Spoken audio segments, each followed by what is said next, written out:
इन्वेस्टरों से ये बात कर रहा था, आप ये वाली रील को भी पूरा देखिएगा प्लीज़ और फॉलो करिएगा यदि कंटेंट अच्छा लगे तो। मैं ये बोल रहा था कि मेरा जनरली ऐसा सोचना है, एक तो ट्रम्प अपनी कोर्ट के खिलाफ चल रहा है, कुछ भी कर रहा है, ठीक है, पूरे मिडिल ईस्ट में गड़बड़ चल रही है, एफआई सब पैसा विड्रॉ कर रहे हैं। मैं अभी तक ये सुनता था कि भाई रिस्की एसेट से पैसा निकलता है, बीटीसी से निकलता है, सारे एसेट से पैसा निकलता है और हेवन एसेट मतलब गोल्ड सिल्वर पंप होते हैं, बट वहाँ भी कोई पंप दिख नहीं रहा है।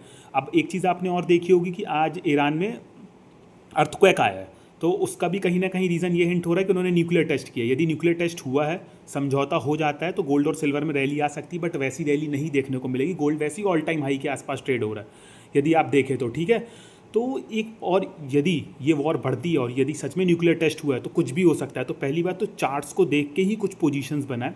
बाकी मैं इन्वेस्टर से कह रहा हूँ, जो भी आपके फेवरेट स्टॉक है, आप बॉटम कभी नहीं पकड़ पाएंगे। इन्वेस्टमेंट करिए, वीकली करिए, एसआईपी को वीकली करिए, अपने फेवरेट स्टॉक्स में करिए। और मेरा एक ये सोचना था, ट्रम्प कोर्ट के खिलाफ है, gold silver all time high पे है, गोल्ड सिल्वर पे इन्वेस्टमेंट करनी बहुत लॉन्ग टर्म विजन रखना पड़ेगा। तो एफआईएस के पर्सपेक्टिव से मैं ये सोच रहा था, यदि मिडिल ईस्ट से पैसा निकल रहा है, गोल्ड सिल्वर से पैसा निकल रहा है, बीटीसी डाउन है, तो पैसा जा कहाँ रहा है, किस कंट्री के मार्केट में पैसा लगेगा। सो मेरे थॉट में ये था कि हो सकता है मे बी निफ्टी ने पिछले 1.5-2 साल से कुछ आरओआई नहीं दिया, बट मुझे ऐसी एक्सपेक्टेशन लग रही है कि इस साल हो सकता है ऑल ओवर ग्लोब में अपना इंडेक्स सबसे ज़्यादा आरओआई दे। क्यों? मिडिल ईस्ट में गड़बड़ है, ट्रंप में अलग मस्ती चल रही है वहाँ के इंडेक्स में, यदि सब जगह से पैसा निकलेगा तो किसी कंट्री में तो इन्वेस्ट होगा।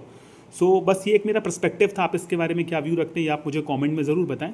और जो भी आपके फेवरेट स्टॉक है उसमें आप इन्वेस्टमेंट करें, एसआईपी करें, वीकली करें। मेरा ये कहना है मंथली ना करके वीकली करें, उससे ज़्यादा अच्छे आपके पास फिर वैसे में हर रेट का माल होगा, समझ रहे ना, एवरेजिंग बहुत सॉलिड होगी।